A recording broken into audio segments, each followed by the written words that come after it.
ആണവായുധങ്ങൾ നിർമ്മിക്കില്ലെന്ന് ആവർത്തിച്ച് ഇറാന്റെ president Masoud Pezeshkian ഏത് തരത്തിലുള്ള പരിശോധനകൾക്കും തയ്യാറ് എന്നാണ് ഇറാൻ പ്രസിഡന്റ് പറയുന്നത്. ആണവ കരാറിൽ ഇറാനുമായി ചർച്ചകൾ തുടരുമെന്ന് അമേരിക്കൻ പ്രസിഡന്റ് ഡൊണാൾഡ് ട്രംപും പറയുന്നു. വൈറ്റ് ഹൗസിൽ ട്രംപുമായി ഇസ്രയേൽ പ്രധാനമന്ത്രി ബെഞ്ചമിൻ നെതന്യാഹു ചർച്ച നടത്തിയെന്ന വിവരങ്ങൾ വരുമ്പോൾ മധു കൊട്ടാരക്കര ഈ അന്തർദേശീയ വാർത്തകളെ അപഗ്രഥിക്കാൻ തത്സമയം ചേരുകയാണ് ന്യൂജേഴ്സിയിൽ നിന്ന്. ഗുഡ് മോർണിംഗ് മധു, വിവരങ്ങൾ എന്തൊക്കെ? ഗുഡ് മോർണിംഗ് എസ്കെൻ. ഇസ്ലാമിക വിപ്ലവത്തിന്റെ 47ാം വാർഷികാഘോഷങ്ങളായിരുന്നു ഇന്നലെ ഇറാനിൽ നടന്നത്. ഇതുമായി ബന്ധപ്പെട്ട് ടെഹ്റാനിലെ ആസാദി സ്ക്വയറിൽ ഒരു വലിയ പൊതുസമ്മേളനം നടന്നിരുന്നു. അതിനെ അഭിസംബോധന ചെയ്യുകയായിരുന്നു ഇറാൻ പ്രസിഡന്റ് പെസഷ്കിയാൻ. അദ്ദേഹം പറഞ്ഞത് രാജ്യത്ത് ഉടനീളം ദശലക്ഷക്കണക്കിന് ആളുകളാണ് ഇതിനായിട്ട് തെരുവിലിറങ്ങിയിരിക്കുന്നത്. അത് ഇറാൻ ജനതയുടെ ശക്തി അത് ലോകം കാണണമെന്നാണ് അദ്ദേഹം പറഞ്ഞിരിക്കുന്നത്. അത് മാത്രമല്ല, ഇറാൻ വിപ്ലവത്തെ മുട്ടുകുത്തിക്കുവാൻ അമേരിക്കയും യൂറോപ്പും സകല അടവുകളും ഈ കാലങ്ങളിൽ പയറ്റിയിട്ടുണ്ടായിരുന്നു. ഇതിനായിട്ട് ഒരു കാലഘട്ടത്തിൽ സദ്ദാം ഹുസൈനെ അവർ എല്ലാവിധ പിന്തുണയും നൽകി മുന്നോട്ടിറക്കിയിരുന്നു. പക്ഷേ മിഡിൽ ഈസ്റ്റിലെ പ്രശ്നങ്ങൾ പരിഹരിക്കുവാൻ പുറത്തുനിന്നുള്ള ശക്തികളുടെ ആവശ്യമില്ല.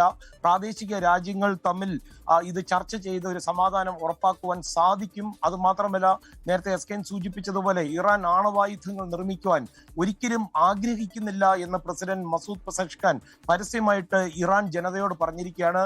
അന്താരാഷ്ട്ര ഏജൻസികൾക്ക് ഏത് സമയത്തും പരിശോധന നടത്താമെന്ന് അദ്ദേഹം ആവർത്തിക്കുകയും ചെയ്തിട്ടുണ്ട്. അതേസമയം എസ്കെൻ, നമ്മൾ ഇന്നലെ റിപ്പോർട്ട് ചെയ്തതുപോലെ ലോക ശ്രദ്ധ മുഴുവൻ വൈറ്റ് ഹൗസിൽ നടന്ന ട്രംപ് ബെഞ്ചമിൻ നെതന്യാഹു കൂടിക്കാഴ്ചയിലായിരുന്നു. സാധാരണ നിലയ്ക്ക് മാധ്യമപ്രവർത്തകരുടെ മുന്നിലൂടെയാണ് രാഷ്ട്ര നേതാക്കൾ വൈറ്റ് ഹൗസിലേക്ക് കടന്നു വരുന്നതും ചോദ്യങ്ങൾക്ക് ഉത്തരം പറയുക ചെയ്തത്. എന്നാൽ അത് അവരുടെ എല്ലാം കണ്ണ് വെട്ടിച്ചുകൊണ്ട് സൗത്ത് വിങ്ങിലൂടെയാണ് നെതന്യാഹു അകത്ത് പ്രവേശിച്ചത്. കയ്യിലുണ്ടായിരുന്ന ഇറാനുമായി ബന്ധപ്പെട്ടുള്ള ഇന്റലിജൻസ് റിപ്പോർട്ടുകൾ ഡൊണാൾഡ് ട്രംപിന് കൈമാറിയതായിട്ടും കരുതുന്നു. ഇറാനുമായിട്ട് ഒരു ധാരണയിൽ എത്തുവാൻ സാധിക്കുമെങ്കിൽ അതാണ് ഏറ്റവും നല്ല മാർഗമെന്ന് ട്രംപ് നെതന്യാഹുവിനെ അറിയിച്ചതായിട്ട് പിന്നീട് ട്രംപ് തന്നെ പറഞ്ഞു. ഇരുവരും സാധാരണ രീതിയിൽ മാധ്യമപ്രവർത്തകരെ കാണുന്നതാണ്, പക്ഷേ അത് ഒഴിഞ്ഞു മാറുകയായിരുന്നു. കഴിഞ്ഞ തവണ ഇതുപോലൊരു സാഹചര്യം ഉണ്ടായിരുന്നു, പക്ഷേ ഇറാൻ നയതന്ത്ര പാതയിലേക്ക് വന്നില്ല. അതുകൊണ്ട് തന്നെ ഇറാന് കനത്ത തിരിച്ചടി നേരിടേണ്ടി വന്ന കാര്യം ഓർമ്മിപ്പിക്കുകയും ചെയ്തു. എസ്കൻ, ഇവിടെ സംശയകരമായിട്ടുള്ള ഒരു കാര്യം എന്ന് വെച്ച് കഴിഞ്ഞാൽ, ഇങ്ങനെ ചായ കുടിച്ച് പിരിയാൻ 3 മണിക്കൂർ അടച്ചിട്ട റൂമിൽ നെതന്യാഹു ഇത്രയും ദൂരം സഞ്ചരിച്ച് വരത്തില്ല. കാര്യം അടുത്ത ആഴ്ചയായിരുന്നു വരാനിരുന്ന.